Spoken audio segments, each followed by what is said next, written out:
Welcome back to the Art of Football 365. This is episode 53. And today we're going to be hearing the story of Zay Segner from Freeport High School.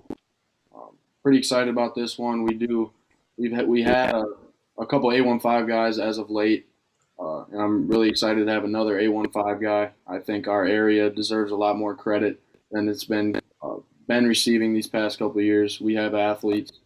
We have successful people, and they deserve an opportunity to share their story. And every story is unique. That's what's unique about this podcast, is bringing on these guys that deserve an opportunity. But before we get to hear a little story about Zay's career and who he is as an athlete and as a person, make sure to ground spike the subscribe button for us. If you're new, reach out to us. We love the feedback. We love hearing from you guys.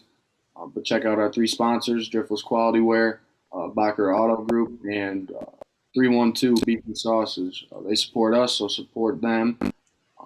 Gannon, let's dive right into this. Hell yeah, man. It's always a good time. Appreciate you joining us, Zay. It's fun always. I get more excited having Freeport guys on. It's always a biased thing, being a former pretzel and all that. But first off, congrats, man, on success you've been having. 2-1 right now, going to your fourth week right now, man. So it's fun having you on. Yeah. First question I kind of want to dive into is, you got your feet wet this last year with 6 games coming off the COVID season, and then now you're 3 starts into your junior year in the fall. Just kind of talk about that 5 to 6 month span and how quick stuff has changed now from being first time everything to now being more of a leader going into your junior year.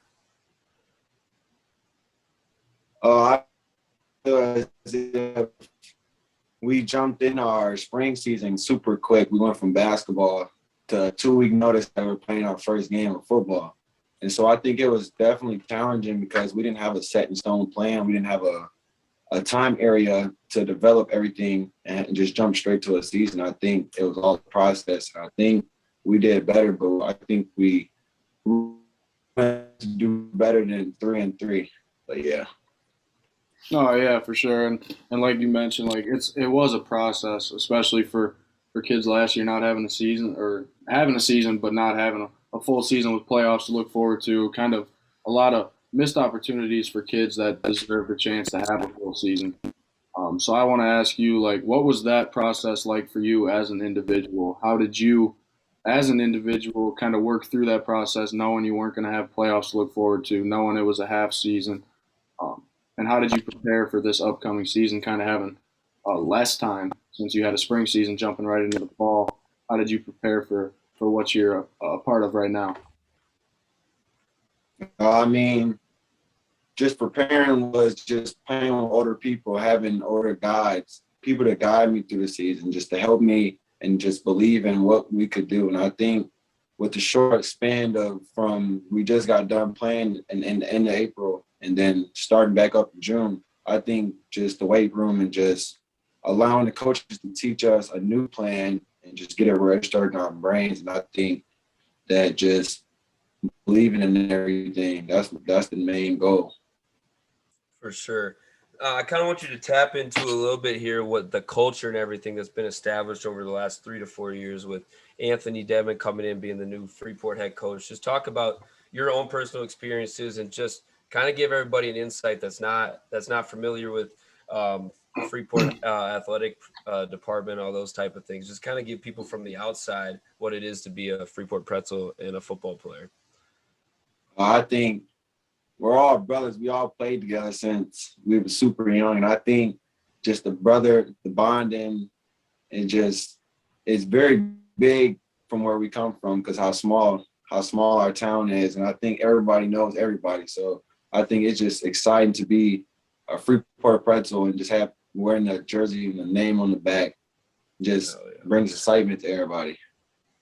I agree 100%. I think when you have a community that decides to come together, I mean, for your situation, it's a football team. Like, you guys come together, you become brothers.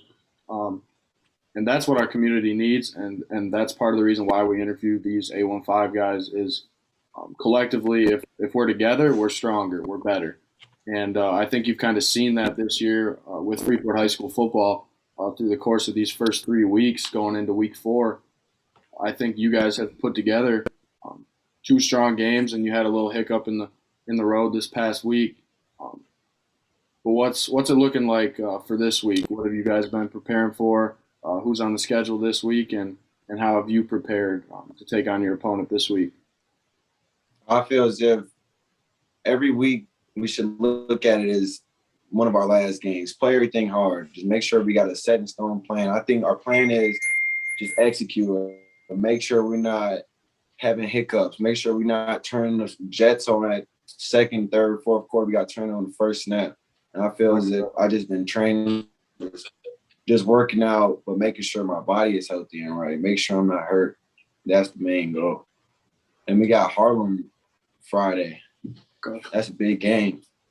Yeah, it's a big game coming up. So I kind of want to go back to what you talked about with some of the, when I was talking about the culture, you talked about some of the older guys that have kind of played before you. That's kind of how I kind of heard about your name a little bit, got in contact with you this summer, working out with my boy Major, one of the former guys we've had on this podcast. And he was just, he was really hyping your head up and was just telling me, I was asking him a lot of questions, just seeing your frame and your size and your arm ability and all that.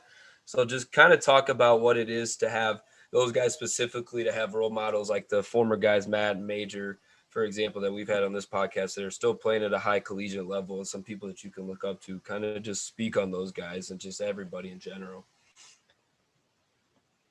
I feel Major. Everybody knows Major Dedman. I always looked up to him. I think like the brotherhood that we connected over the past year and a half is just insane, and I really love like what he's doing and how far he's coming. Just didn't stop, and then working out with Matthew Travers, and just from playing as kids to now seeing him in college, and then the high school career he had, and then also we got another one, Kyrie Shirley. Mm-hmm. Just knowing him since we was younger, now he had one of the number one JUCOs in the country. It's just crazy, and it's exciting to see stuff like that. Why? Because it could be me, and then I want to be better though. Yeah, I mean, I agree 100% in the sense that just looking at those guys like Matt, like Major, two guys that are playing college football, college sports in general. I mean, for Matt specifically, got baseball and football. It's important to accept that and understand just how good this area can be if people start to believe in each other, people start to fight for each other, and acknowledge success and push people to continue to get better. So I kind of have a personal question for you. With the position that you play quarterback. So how was that kind of a position you fell in love? Has it been a position you've played forever? If so, or if not, what is the most important thing you kind of think allows you to be a successful and a great quarterback? Well, I've been playing quarterback since 7th grade of middle school. I used to be a wide receiver, and then I went to running back. But then one of my coaches, Coach Bush, asked who all wanted to be quarterback. And then everybody told me I should be. And so that's how I just fell in love with it and just been up from there. I think the number one thing of being a quarterback is being able to read a defense. If you can't read a defense, then you can't do nothing. I think what separates me and helps me be a quarterback is just my height. And then the way my vision is and how my IQ is to just put everything together and bring it all together. Oh, for sure. Before I let Gannon ask a question, I just want to say, like, obviously, like with your physique and your intangibles, like you're gifted at that position. You have a chance to, like, if you keep working, man, like you have a chance to go as far as you want to take this. And I just wanted to add that in there, like, bro, if you keep working, like the sky's not even the limit for where you can go in this sport. For sure, yeah. I'll second that, man. But one question that I've kind of always wanted to ask people here that I never really got around to is, you really got a good head on your shoulders. You got a good vision of what you want mentally and physically, what's going to get you down to the right path to get a scholarship and play at the next level. I can see that. Kind of what was that turning point in your life or in your process along your high school life that really made everything click and get on that right path? Because the way you're saying and approaching it, I can see you're on the right path. But what was the thing that got you on that path? Just always grew up trying not to be somebody who I always watched. Yeah. So that's from, even if it's cousins, brothers, always wanted to be better, and then they want to be better than what they did in their life. So I think what really clicked for me was just trying to make it out, trying to help my family out in as many ways as possible and just being successful in life. Yeah, no, that's perfect answer. I think in a sense, like in order to be successful, to be great, uh, watching others be great gives you that chance and that glimpse of realizing, Yeah, okay, I it's can be great. simple. It's simple, but a lot of people don't follow that. They just talk it. They don't actually do it. No, I agree 100%. It's one thing to say something, but it's one thing to take action on it. And I think you've been a prime example of taking action on it. I mean, what you're junior in high school with a short sophomore season, just starting your junior year. You got time to grow. You still have time to develop, and you already got the right head on your shoulders, which is very important. And you're only going to get more mature. You're only going to get stronger, and that's very important. Um, but we haven't asked this question yet to any guest, kind of because it's a thing that me and Gannon have been working on for a little bit, and I kind of want to get your opinion on it. Gannon and I kind of want to host an annual sports camp in the summers in Freeport. That's our ultimate goal. Is we want to be able to host a camp that allows specific athletes such as yourself to come out and help out and kind of teach the youth and give them inspiration on sports they want to play. It could be football, baseball, basketball, and we just bring in these athletes such as yourself to kind of sway them in a direction where they think they can be successful. So is that something that you think could help the youth? And if so, is there anything else you want to add to how we could bring this community together in a better way? Oh yeah, for sure. All the kids, I think that's a good way to just look up, see everybody who they want to be, and just bring them everybody together, and then us helping out us athletes that's still playing, just come show up, and I think that'd be a good idea. Appreciate it. Appreciate it. Yeah, I mean that's just some ideas, but the biggest thing is it's just kids seeing people, former athletes that graduated from Freeport and Aquin, and then the guys that are still currently playing, former professional athletes, that are 30, 40 years old, all the way down to people like yourself still in high school. We need that mix, and we need for the youth to have people to look up to on a consistent daily basis, not for when they just get to high school. And sometimes it's too late for some of those athletes, and that's the thing. We need to get that interest sparked as they're as young as they can be. But what's it like? This is one of my biggest questions I've been wanting to ask this podcast. What's it like playing for Coach Dedman? We love him to death over here at the Art of Football 365. Known him since I was 4 years old, grown up with Major. But talk about what it is to have that one-on-one relationship and being the quarterback for Coach Dedman's football team. Just talk about that everyday communication with him. I mean, he believes in me, and I believe in him. I don't think he's never told me nothing but the truth, even if I don't want to hear it. And I think that's why I appreciate him more, because he's always honest 100% with me, even if I don't want to hear it. I think he's just a good coach all around, a good teacher, good coach, good mentor, good dad, good everything. And I think that's why everybody loves him, because he can connect to the Black community. And I think that's why everybody accepts him at our school. 100%. That's the biggest thing you said, right? What you say right away was the mentor or whatever, just the influencer. That's the biggest thing he is. It's everything off the field that he's better at than he is just even coaching, and that's the biggest thing that makes him successful. Well, and I also agree with what Zay said on he gives you the truth and nothing but the truth. And I think hearing the truth about whether it's a situation with a play where you feel as if you did the right thing, but he's telling you no, like that's not what I want you to do on that play. That's not going to help us be successful. I think for him to be able to just give you the truth and only the truth, pure honesty, I think that allows a pretty damn healthy relationship between player and coach, especially quarterback and coach, where that relationship needs to be pretty strong because you're the leader of the team, you're the leader of the offense. But we ask this question to pretty much everybody that comes on just to have a little fun. Is there a fun fact about yourself that you kind of want to tell our audience about? Like, is there something unique about your personality or some fun thing that is about you? I'm a jokester. I'm always cracking jokes. I'm always smiling. I'm always singing. Every time you see me, regardless of where it's at, I'm always singing. I just bring like that light to the room, even when it's dark. I like that. Before you hop in, I got one more thing. So you're good, bro. You You said you're always singing. So first off, what's your favorite genre of music, and name your top 5 artists of your favorite genre. I like rap, hip hop. I think my top 5 is Lil Durk, uh, Lil Trail. Let me see.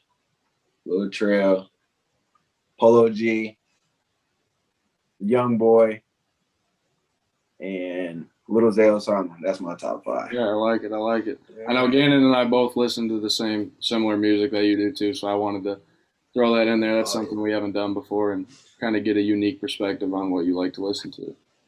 Yeah. So basing off that, what's the go-to song what's your last song you playing in those AirPods? I know I always see you with the AirPods in. What's the last song you playing before you take them off to go out on the field before the game? What's the last song? It's probably Lil Durk. No, Meek Mill, 1942. That's my Oh, go-to. okay. That's okay, my yeah. go-to right there. That's all I Okay. play. I like that. I like that. I know. For me, like if I was to play a Meek Mill song before a game, it'd probably have to be "Dreams and Nightmares." Like that song. That too. That's a good one. That song will get you ready to go to war. But yeah, no. Yeah, I let me think ask this question. You look a little lost for your train of thought right there. I'll help you out here. I'm good. I'm good. But you go ahead. So you were saying earlier when you were growing up, you just kind of wanted to be, your own person and all that, your own football player. But there had to be some people, either locally or famously, that you looked up to, kind of, to model your game after. You wanted to play like them, or kind of got you interested in being a quarterback, playing football, etc. Kind of, what were some of those guys' names? Just throw some around for the listeners out here. Like I said, Major Dedmond, Washington High School. Cam Newton, when he's on the Panthers, that's all I watched. Let me see, Aaron Rodgers. About time somebody said A-Rod. Dak Prescott. Let me see. There wasn't probably too many people I watched like while I was growing up. But like once I got to playing quarterback, then I started watching like Deshaun Watson. Mm-hmm. Let me see. Like he said, Dak Prescott. Let me see.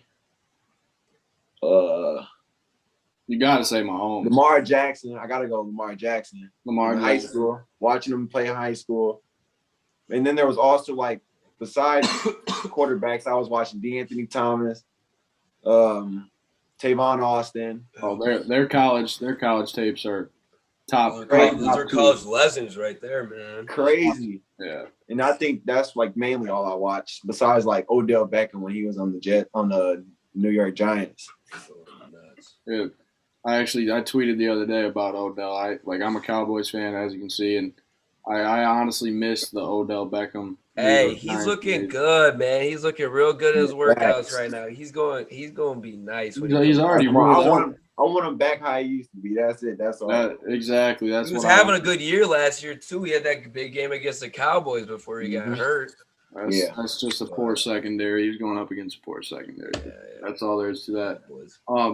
But obviously, Gannon just asked you, who did you watch growing up? I know this is kind of a similar question in a way, but is there a player? I know you mentioned Cam Newton, and I feel like you guys almost kind of have similar intangibles in a way. Like you guys obviously both throw the ball, but I've seen a couple highlight videos of you where you're not afraid to take off and run. So kind of describe, has that running part always been a part of your game, or have you kind of grown into that over the course of your sophomore and into your junior year? Have you added that, or has that always been in your game? In middle school, I used to always just run the ball. Like I wouldn't lie. I probably couldn't throw like 20, 30 yards. I just run it. And then high school just like slowed it all down. High school, it became more of a mechanic program with Ryan Wagon, just helped me learn how to throw the ball with philosophy. Let me see, speed. Then that's when I started passing. Then my sophomore year, I didn't really run as much. I wanted to pass. I wanted to show everybody I can pass. Mm-hmm. And then my junior year, I just had no choice, either to pass or to run it. I got 3 seconds. I got to make something out of it. So that's why I just started running more. Yeah, I mean, it's always been a little bit of a common theme. We're a little undermanned on the offensive line at Freeport. It's kind of been a common trend over the years. It's just we go against bigger guys and more bodies at some of the more Rockford area schools. So same way I know when Major and Matt were playing quarterback before you got in there. Sometimes I remember watching your one touchdown run that you broke just at midfield that you were sending me the other night when you spun off the line of scrimmage right after you got the ball. You just had to. You had to make a play with your legs because you don't got your clock's already going off in your head because you can't make a throw because there's people in your face. That's just pure athleticism, man. And even just working out, doing a couple of things with you this summer, I didn't even know you had that in your game. And I see that moving at 6'7". It's not fair, man. And that throw, that other throw you threw against Auburn that I was talking to you about, as soon as you said Aaron Rodgers, that came to my mind because off that back foot, you don't have any stability underneath you. You just flick that 40 yards on 4th and 14 in a one possession game. I mean, you can't teach that, man. That's just athleticism. No, you really can't. You can't teach that. And we posted on our social media. So if you have not already, go check out our social medias. We posted 3 highlight videos of Zay playing the position of quarterback. And all 3 of those plays, his playmaking abilities are put on full display. So if you want to see those plays, check them out on there. There's some very, very good plays. I mean, you can see that the guy's pretty damn talented. So make sure to check those out for sure. My next question's got to be, what is for you specifically, kind of growing up? What did it take for you to get into the sport football? Was it kind of a thing you were naturally born with the love for the game, or did it take a while, or did it take someone to introduce you to the game? And if it was somebody that introduced you to the game, kind of describe that person or the impact that they made on you, pushing you to play the sport of football. For as long as I remember, I always played football, or I had a football in my hand. Even if I was little, my dad really brought football up on me, and my older brother did. And I think I just fell in love with it from there, because seeing how good I was compared to everybody, how big I was compared to everybody else. I think that's what really did it for me, and just taking it seriously. With what we got? How many guys get? You guys got what? 5 more games left coming up. After 3 more wins for Freeport to make a postseason playoff berth in quite a few years. It's been a few years since we've been there. I know that's on your mind every single day. That needs to be your number one focus. But what is it going to take for Freeport, and you guys specifically, you running the team, being the captain, being the quarterback, what's it going to take over this next month and a half to get Freeport back in the playoffs? I want a deep, honest answer here, because I want to hear this, because we need to be back in the playoffs. It's just going to take everybody giving 100%, no lacking. We got a goal we got to get to. Everybody got to be focused. And I think just everybody playing together, no penalties, no unnecessary calls, and just playing Freeport football. And I think for the past years, I think we've been so relied on one person making that play for everybody, and that's just not how it works. I mean, one person can be good, don't get me wrong, but it takes 11 guys to drive that ball down the field and score and keep doing it continuously. And I think that's what we got to do, is continue every drive we get, score. Defense got to stop and score. And I think for the next couple of weeks, I think that's our plan to do. I think you got the plan right. You got exactly what you need to go into them playoffs. And I personally, like, I'm an Akron guy. I went to Akron High School. I mean, I'm a little removed from high school, but still, I always had love for Freeport athletes. I mean, Gannon and I have been friends growing up forever. So I personally would love to see Freeport back in the playoffs too. I think it's good for the community. I think it's good for the athletes. They deserve it with all the hard work. But we've kind of talked about Freeport High School as a team, talked a little bit about your personality and how you've grown into the player you are today. And now I kind of want to list off some stats. I released those on our social media page as well, but I'm going to name them off in here too. So sophomore year, you had obviously a 6-game season.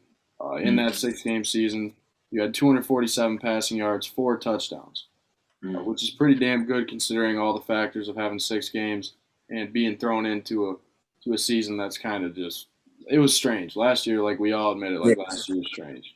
And then now you're going into your junior year. You're 3 games in. 3 games in, and you've already almost doubled your passing yards. You're at Yeah. 410 passing yards. You already have 4 touchdowns, so you've already got what you had your whole six game season last year. You got 140 rushing yards and 5 rushing touchdowns. That's what growth. stuck out. That's what stuck out to me right there. So that's awesome. That's growth, man, and I think that speaks volumes on your character and how much you work towards becoming a better player this year. I know, obviously, last year you're a sophomore. Like, things are different. You're younger. You're not as mature as you are this year. You didn't know the things you know this year. You weren't the same player, and I think it speaks volumes on how far along you've come, especially being a junior now. Like, you can take that to the next level throughout the end of this season. Going into your senior year, man, you could be pretty tough, pretty damn tough. So, but now I kind of want to ask you before we wrap this one up. I'll let Gannon get another question in.